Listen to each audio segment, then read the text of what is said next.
Hello, je suis Carlotta.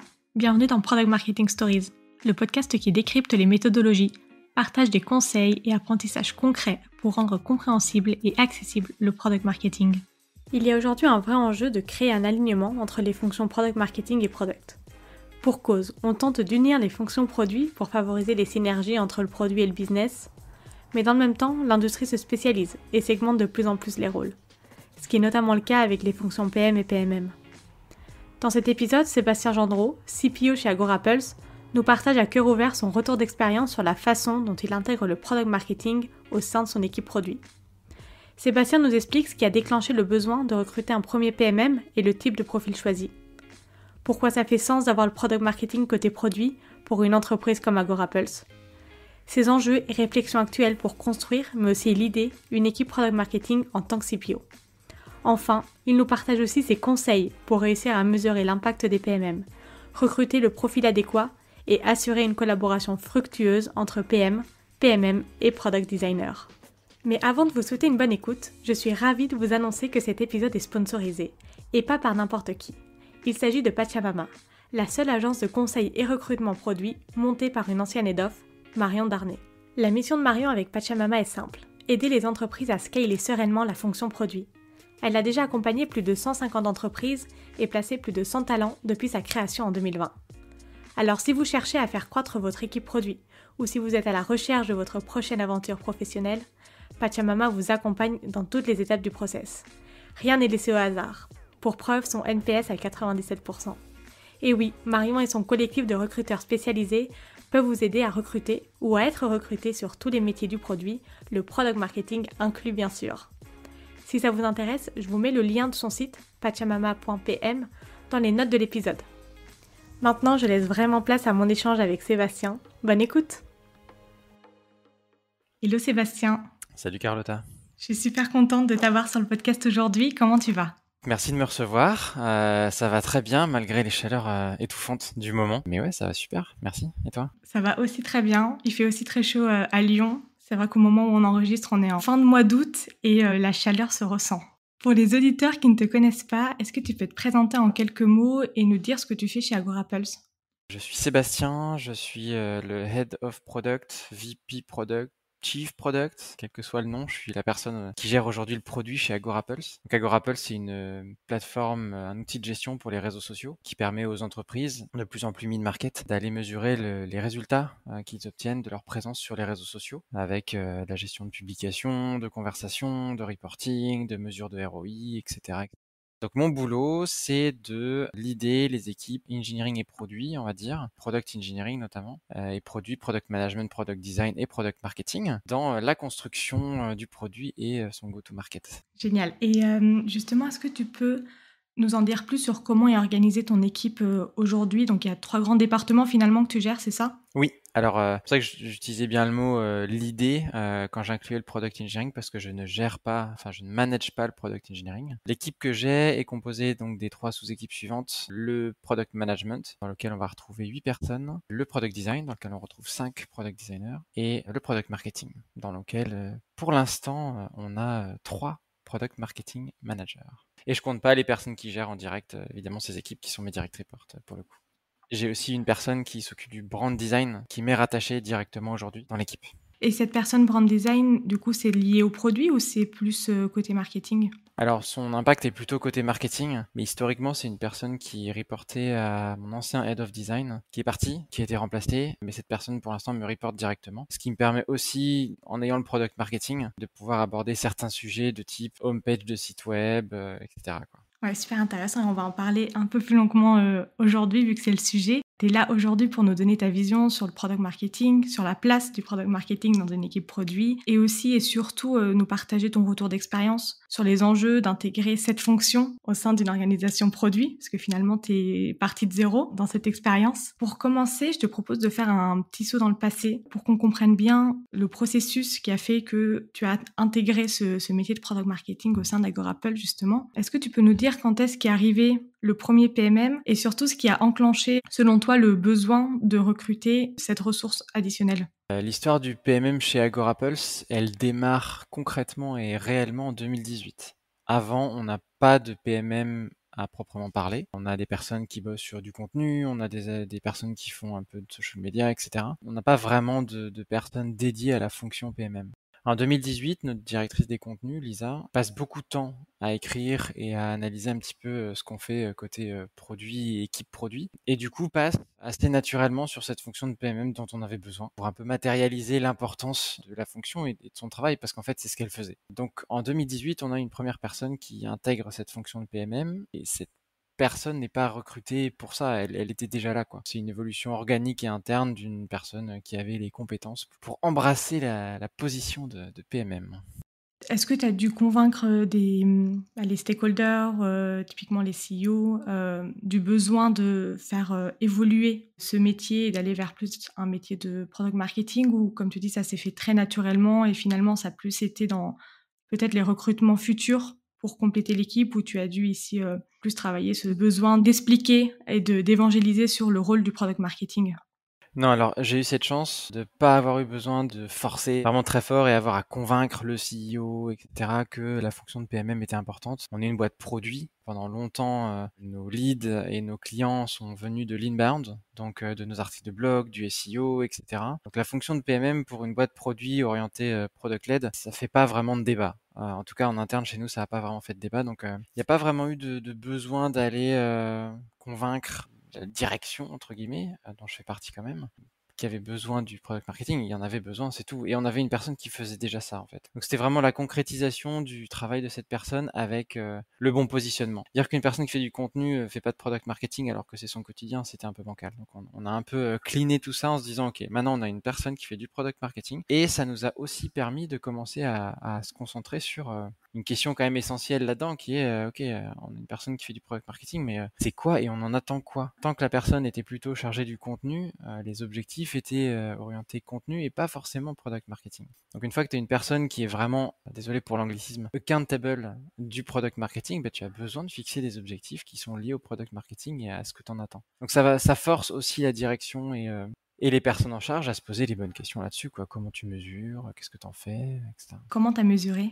Comment tu as réussi à switcher, à passer d'objectifs contenu à des objectifs product marketing? Ça s'est pas fait simplement et je dirais que on a pas mal lutté au début et on s'est rendu compte surtout que la position que le PMM avait à ce moment-là n'était pas la bonne déjà. Et après, pour parler à proprement de mesure, on était très mauvais là-dedans. On mesurait pas, on avait juste en gros mis le titre de la personne sur la bonne personne qui faisait le travail, mais on était plutôt en mode il faut délivrer et on mesure pas. Et il y avait des problèmes d'alignement, etc., etc. Ce qui est assez inhérent à la fonction de PMM, hein, dont on va parler un peu plus longuement tout à l'heure. Mais quand tu as une fonction PMM qui est splittée entre le produit, le marketing, qui own quoi, comment on mesure, qui va décider. Bon voilà, bah, quand tu démarres cette fonction-là, tu prends des murs comme à peu près tout le monde. Hein. Bah là, c'est le mur qu'on a pris, c'est celui-là. On n'était pas vraiment capable de mesurer à la fois la performance et le résultat, pas juste en vanity metrics. Là, pour le coup, c'est pas compliqué de compter le nombre d'assets qu'on va développer et qu'on va réaliser, mais plutôt savoir exactement l'impact sur l'adoption, etc., etc. Donc, non, ça, pour le coup, on n'a pas été bon à mesurer au tout début.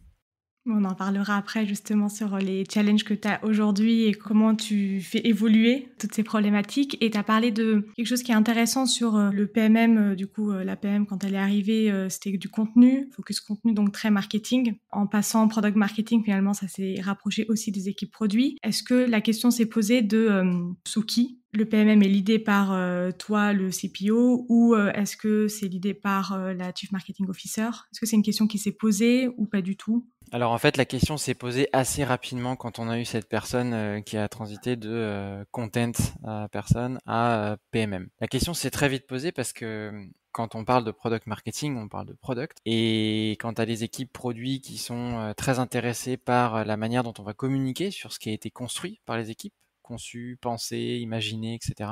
Et ben, quand t'as pas la main sur le product marketing, c'est un peu compliqué de pouvoir faire changer les choses. Et à cette époque-là, il y avait quand même beaucoup de frustration, beaucoup de friction, beaucoup de mais on comprend pas pourquoi on n'a pas fait une simple newsletter, une simple release note, ce genre de choses, qui paraît assez basique, mais pour rappel, on est en 2018 et on est en train d'essayer de creuser un peu qu'est-ce qu'on peut faire là-dedans. Mais il y avait des frictions, et donc moi, j'avais pas la main là-dessus. La PMM en question était côté marketing. Et après pas mal de discussions, d'échanges, de voilà, de tensions saines, hein, comment est-ce qu'on peut faire pour améliorer tout ça pour le bénéfice de l'entreprise. On a décidé de bouger cette fonction côté produit et ça tombait en même temps que le départ de cette personne, de Lisa, qui partait pour aller faire d'autres activités ailleurs. Et du coup, on a recruté une personne pareil en interne pour monter sur cette fonction de PMM et qui là pour le coup est venu directement côté produit. Ça a changé pas mal de choses. Déjà la personne était différente, avait d'autres types de compétences qui selon moi à ce moment-là correspondaient mieux à ce dont on avait besoin. Et après ouais, je l'avais en direct.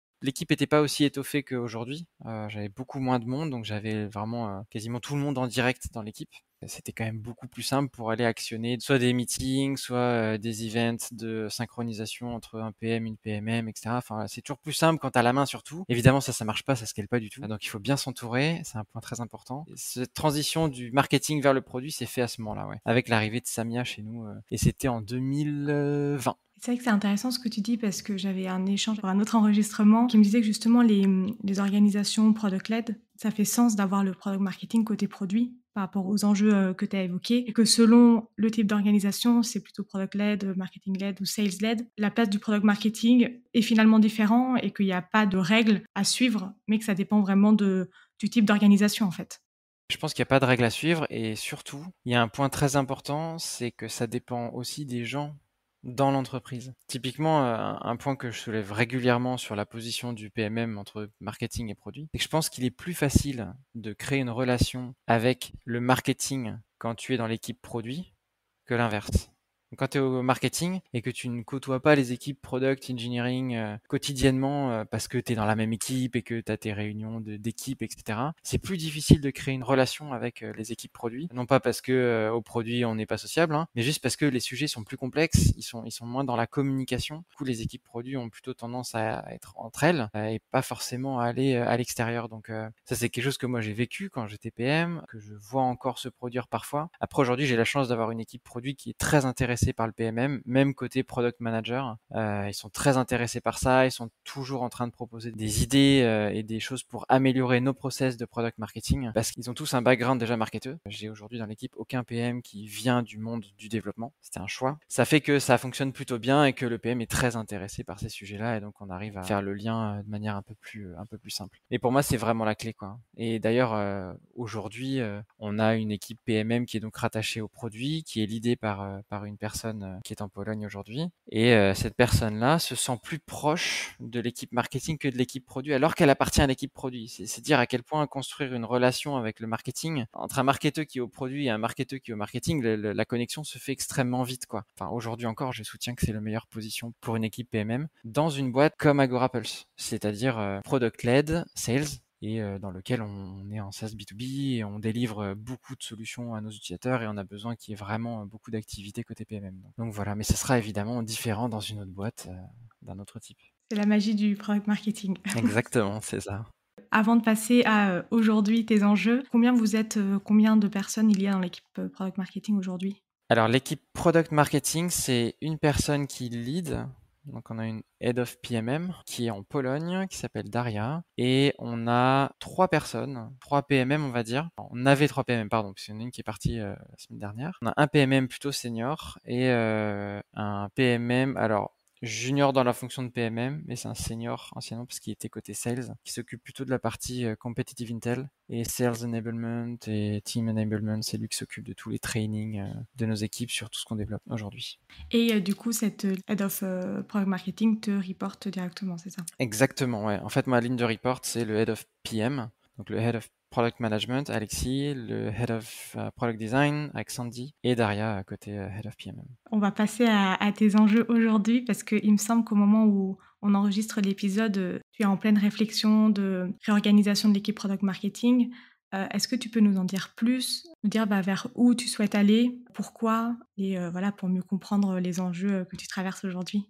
Si je reprends un peu le fil de ce que je disais tout à l'heure, on a eu Lisa 2018, on a eu Samia 2020 et on a Daria qui est arrivée en 2022 pour épauler Samia qui était toute seule et qui faisait un super travail mais qui était toute seule et on grossissait les autres équipes. Donc au bout d'un moment la fonction PMM c'est un goulot d'étranglement si on n'arrive pas à étendre ce qu'on peut faire à la fin, c'est compliqué. Donc on a Daria qui arrive, Samia trouve une opportunité chez Stripe, super opportunité, donc elle décide de partir. Et là avec Daria qui est arrivée, on décide de monter une équipe. Donc on recrute 3 personnes. 2 PMM vraiment sur la partie lancement, gestion des pages importantes côté produit pour le site web, etc. Alors, je ne vais pas rentrer dans le détail des missions pour l'instant, mais on en est à peu près là. Et puis on a ce move interne de Jacob qui était au sales et qui donc passe côté competitive intel. Et donc on fonctionne comme ça pendant quelques mois. Et les premiers learnings là-dessus, c'est qu'on a une super équipe qui est très orientée sur la coordination de projet pour faire intervenir les bonnes personnes, etc. Mais c'est là qu'on se rend compte que la coordination, c'est compliqué quand on a plein d'équipes et c'est évidemment propre au PMM. Hein. On va travailler avec le CS, le marketing, le product management, etc. Si on n'arrive pas à avoir une base solide qui est exercée elle-même par le PMM. Une base de création d'assets, aller sur Figma, faire un design très simple, aller créer un article de blog sans avoir à demander à l'équipe content de créer cet article, etc., etc. Donc, on a commencé à voir ce type de limite arriver dans la manière dont on travaillait. Et donc là, en ce moment même, au moment où on se parle, le 24 août, effectivement, il y a une petite réorganisation qui est en cours pour obtenir du PMM quelque chose de plus lean, moins dans la coordination, mais plus dans l'action et plus dans OK, on va délivrer les assets dont on a besoin et on va y aller de manière un peu plus directe et avec moins de coordination. Donc en gros, je te donne un exemple très concret, mais on a un case study, on va publier le case study, il sera pas parfait, il sera pas extrêmement bien écrit, mais on va le publier. On a un design à faire, il faut que nos PMM ils soient équipés, outillés pour aller dans Figma et créer un design encore une fois très simple. On ne demande pas à nos PMM d'être designers, c'est pas du tout le but.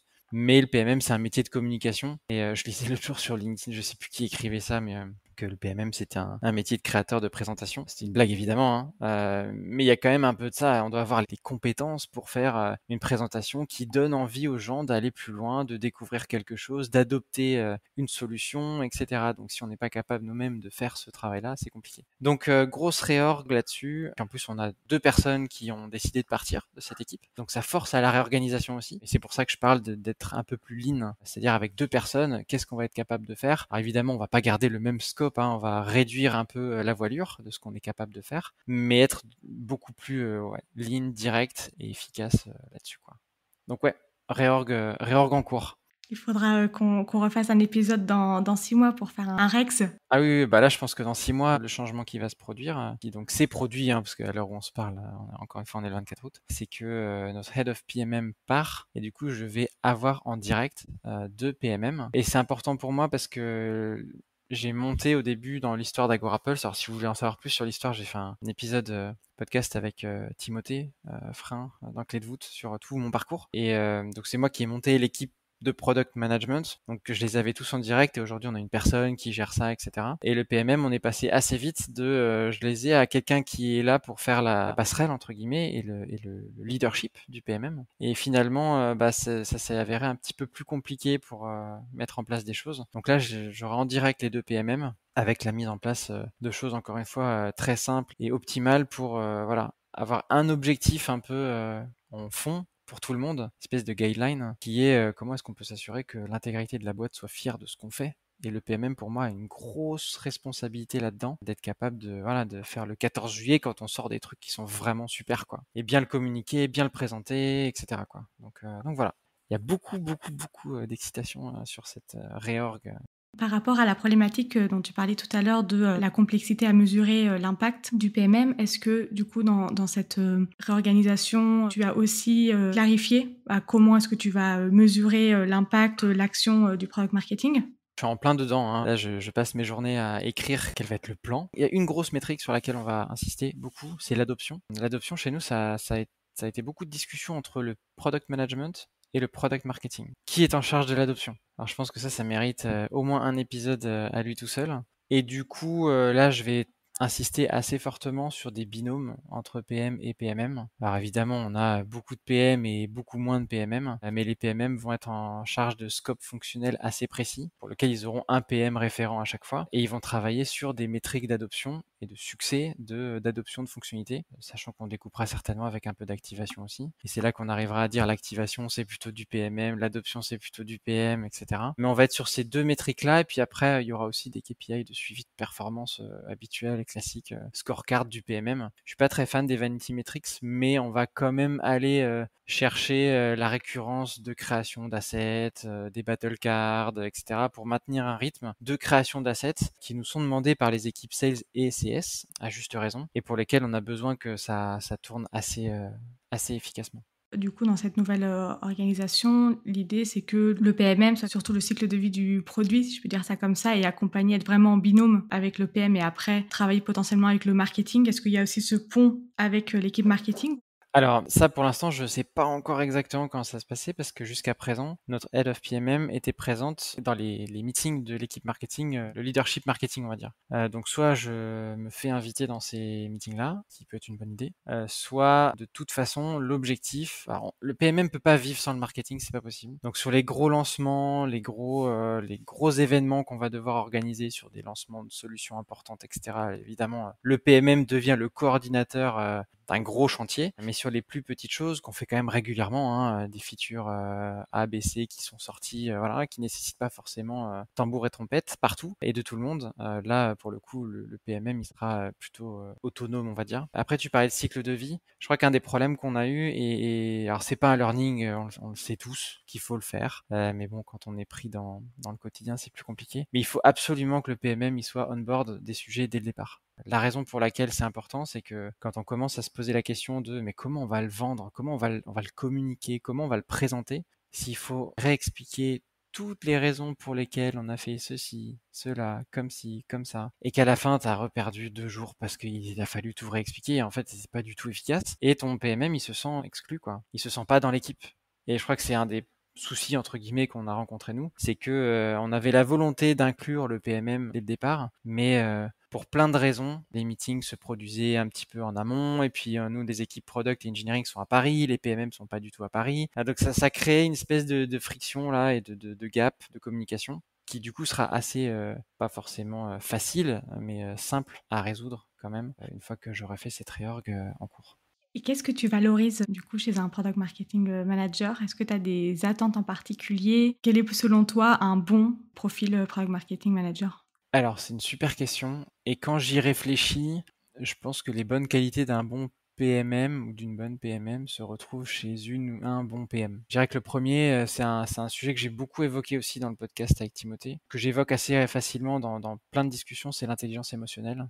Le PMM, il est vraiment au milieu de tout, comme le PM. Et l'intelligence émotionnelle, elle est absolument clé et cruciale pour intervenir au bon moment, se taire au bon moment, aller mettre le bon curseur au bon endroit, etc. Enfin, pour moi, l'intelligence émotionnelle, c'est une qualité indispensable à beaucoup de métiers liés au produit, product designer inclus. Je dirais l'intelligence émotionnelle. Le deuxième, la capacité d'un PMM à délivrer. Pas juste à coordonner, mais vraiment à délivrer, à trouver des solutions, être solution oriented pour un PMM, ça me paraît quand même être la clé. J'ai beaucoup entendu récemment la notion de PMM full stack. Évidemment, le type de PMM qu'on va recruter va dépendre du niveau de maturité de l'entreprise et de l'équipe produit.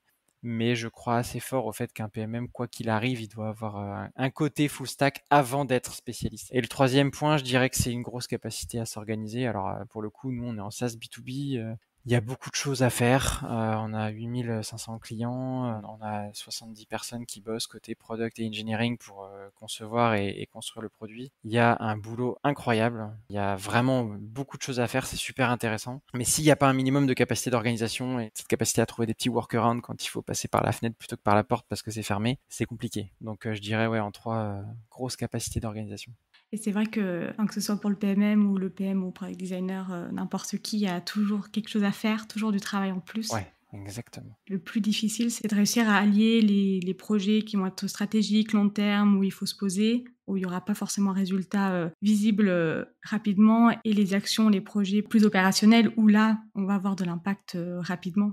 Et c'est allier les deux qui est, je trouve, le plus difficile. C'est un peu le problème qu'on a rencontré au cours des 6-8 derniers mois, hein. C'est qu'il y avait beaucoup de volonté sur la prise en main de sujets stratégiques. Alors évidemment, on parle de définition d'ICP, on parle de positionnement, on parle de tout ça. Et quand dans le même temps, il faut réaliser les battle cards, les assets de lancement, les mises à jour de presse, les updates du site web, les webinars, etc. Bah oui, effectivement, hein, il y a les priorités qui se rentrent dedans et il faut faire les bons choix. Donc effectivement, ouais, c'est un gros challenge. Je suis bien d'accord. Et comment tu arrives à juger ces 3 qualités dont tu as parlé typiquement en recrutement? C'est beaucoup de soft skills et pas tellement de hard skills qu'on peut vraiment mesurer facilement, via un use case. Donc je suis curieuse de savoir comment est-ce que tu arrives à détecter et à prendre les bonnes décisions? Oui, il y a beaucoup de soft skills. Pour autant, justement, quand on parle d'un PM full stack, valider le fait que, il sache s'en sortir ou elle sache s'en sortir sur, un template Figma ou ce genre de choses, ça peut se valider assez rapidement en entretien. C'est de la technique pure, ça on peut y aller. Il y a pas mal de questions aussi à poser sur, la réalisation des projets. À quel niveau d'implication la personne, elle était dans la réalisation du projet? Est-ce que c'était un niveau de coordination ou est-ce que c'était un niveau de création et d'action, on va dire? Après oui, c'est vrai qu'il y a une grosse partie, soft skills.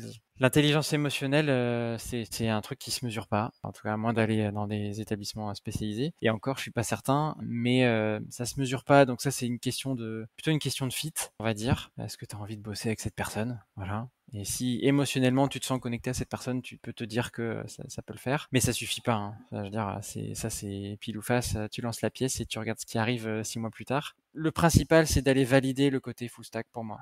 Si t'es full stack et que 3 mois, 6 mois, 9 mois plus tard, tu remarques que la personne a la tête bien faite, tu vois très bien qu'au bout de 3 mois, 6 mois, 9 mois, bah, ça évolue, ça change, la personne elle apprend, elle montre des choses, etc. Et en fait, tu vois juste que c'est la bonne personne. Et une capacité d'organisation, c'est pareil, ça peut se valider avec des petits exercices tout simples de priorisation et de quels sont tes moyens de prioriser cette longue liste de tâches à faire ou de projets à mener, etc. Et tu regardes comment la personne raisonne. J'ai jamais été un grand partisan des case studies en entretien, ni d'ailleurs à la maison, parce que travailler gratos, j'ai toujours été un peu embêté par ça. Mais pour autant, en entretien, voilà, avec des exercices qui prennent 10 minutes, 20 minutes, etc., t'arrives quand même à voir comment la personne réfléchit, et moi, c'est ce qui m'intéresse le plus là-dedans. Et si tu as un conseil pour des CPO, des lead product, pour l'écosystème product qui souhaitent recruter un premier PMM, quel serait ce conseil? Bah, c'est assez proche de ce que je viens de te dire. En gros, c'est si vous le trouvez, parce qu'évidemment, trouver un bon PMM, c'est compliqué, prenez un doueur. Quelqu'un qui a la capacité de monter un niveau de lead en 6-12 mois, par exemple. Mais ne soyez pas attiré tout de suite par les sirènes de l'ICP, de la stratégie go-to-market, etc. Parce que quand on démarre le recrutement d'un PMM, c'est compliqué à mettre ça en place parce que souvent la personne elle arrive, la fonction elle n'existe pas, elle doit faire ses preuves, elle amène des sujets qui sont compliqués, qui sont pas toujours acceptés par le leadership, etc. Le ICP, on n'a pas besoin d'ICP, etc. Je crois surtout que c'est quelqu'un qui doit construire la légitimité de la fonction PMM en montrant que ça a de la valeur. Et la valeur, la première valeur du PMM, tu la vois d'abord dans la manière dont on va exécuter des lancements, c'est propre, ça scale, il y a de l'impact, d'où la nécessité absolue de mesurer l'adoption, etc. Et ensuite, cette personne, elle amène les sujets plus stratégiques et un peu plus long terme de ok, mais l'ICP, on en est où? Le go-to-market avec le sales, le CS, etc. Comment ça se passe? Je pense que c'est deux temps un peu différents et ouais, le premier PMM pour moi, ça doit être une personne plutôt full stack et qui, encore une fois, j'insiste, a la capacité assez rapidement, à moyen terme, de passer à un niveau de lead qui peut apporter des sujets plus stratégiques. Tu parlais au début du fait qu'il y a aussi eu des moves internes. Est-ce que c'est aussi une sorte de recommandation de commencer par regarder est-ce que déjà au sein de l'entreprise, il y a des profils PMM qui pourraient finalement vraiment bien fitter avec ce métier-là ou c'est plutôt non et aller regarder, faire du recrutement externe? Alors ça dépend de plein de facteurs évidemment. Si tu as les moyens, tu peux tout te permettre. Si tu les as pas, tu vas assez naturellement regarder en interne. À titre personnel, je suis vraiment fan de la promotion interne. Je trouve que c'est quelque chose qui permet vraiment de donner une dynamique positive dans l'entreprise. Nous, Samia, qui est arrivé chez nous, qui a été notre PM pendant 2 ans, c'est une promotion interne. Et c'était pas du tout un échec. Ça s'était très bien passé. Elle a fait un super boulot et c'était plutôt chouette. Je suis plutôt assez regardant sur la promotion interne et surtout promotion interne, elle a un énorme avantage que tu vois déjà arriver, qui est que la personne, elle connaît le contexte, elle connaît le produit, elle connaît tes clients, elle connaît tout ça. Donc si en plus c'est une personne qui a les qualités pour aller faire du PMM, c'est encore mieux. Souvent, on peut les regarder dans les équipes social media. On peut aller regarder dans les équipes CS, on peut aller regarder tout simplement chez un product manager. Product manager, chez nous, on en a qui sont très très très intéressés par le sujet et qui, à mon avis, seraient extrêmement performants dans ce métier-là aussi. Promotion interne, faut pas négliger cette option absolument. Merci beaucoup Sébastien pour tes réponses à tes questions, c'était super intéressant. Si ça te va, on passe aux questions de la fin. Pour clore l'épisode, quelle est la prochaine personne ou le prochain sujet que tu aimerais écouter sur ce podcast et pourquoi ? Sans trahir de secret, j'avais reçu ces questions avant. Et pour les préparer, en fait, j'ai un nom qui m'est venu. Et elle sera peut-être surprise parce qu'on n'a pas encore eu l'occasion d'échanger. Mais je suis assez attentivement ce qu'elle fait et la manière dont elle le raconte. C'est Chloé Girardin, qui est la PMM de Eldo. Et je trouve que la manière dont elle aborde le métier et certaines tactiques qu'elle a utilisées pour justement faire croître la fonction de PMM est super intéressante. Je pense qu'elle pourrait apporter des choses à ton audience. Quelles ressources ou livres tu recommandes ? Sur l'aspect purement product marketing, je vais pas être très original. Moi, j'ai beaucoup aimé la série des bouquins de Marty Kagan sur le product management et le bouquin Loved sur la partie product marketing. Alors, c'est pas lui qui l'a écrit, hein, c'est sa collaboratrice. Mais est assez pragmatique, simple, concret, voilà, à l'image des autres. Donc, je trouve que c'est plutôt un bon début. Un bouquin qui a changé un peu ma manière de penser le produit, c'est celui de Teresa Torres, Continuous Discovery Habits. Je pense que ça, c'est vraiment un must-read pour toutes les personnes qui bossent sur le produit. Et voilà, je pense que ces deux-là sont deux grosses, belles ressources déjà pour démarrer. Super, j'ai lu le premier, le deuxième, je le connaissais pas, donc je vais le rajouter dans ma liste de livres à lire. Un super bouquin que j'ai fait lire à l'intégralité de l'équipe et qui a changé notre manière de construire du produit chez Agorapulse aujourd'hui. Et enfin, où est-ce que les auditeurs peuvent te contacter pour te remercier, pour potentiellement te poser des questions sur la place du PMM chez Agorapulse ? Ouais, sur LinkedIn, faut pas hésiter. Sébastien Gendreau sur LinkedIn, vous allez me trouver assez facilement. N'hésitez pas à m'envoyer un DM ou demande de mise en contact. Mais dans la demande de mise en contact, mettez un petit mot parce que s'il n'y a pas de petit mot, généralement, je les accepte pas. J'aime bien avoir un peu de contexte sur qui me contacte et pourquoi faire. Donc, n'hésitez pas, ce sera avec grand plaisir. Merci encore Sébastien pour ton temps et pour tout ce partage d'insights et de retours d'expérience. Merci à toi de m'avoir reçu et merci pour ce podcast qui est super utile. Avec plaisir. À bientôt. Salut. Merci d'avoir écouté cet épisode jusqu'au bout. Si l'épisode t'a plu, n'hésite pas à le partager sur LinkedIn en me taguant. Tu peux aussi me soutenir en laissant un avis 5 étoiles sur Apple Podcast et me laisser un commentaire. Ton aide est précieuse pour m'aider à faire connaître Product Marketing Stories et aussi m'encourager à créer davantage de contenu. Alors merci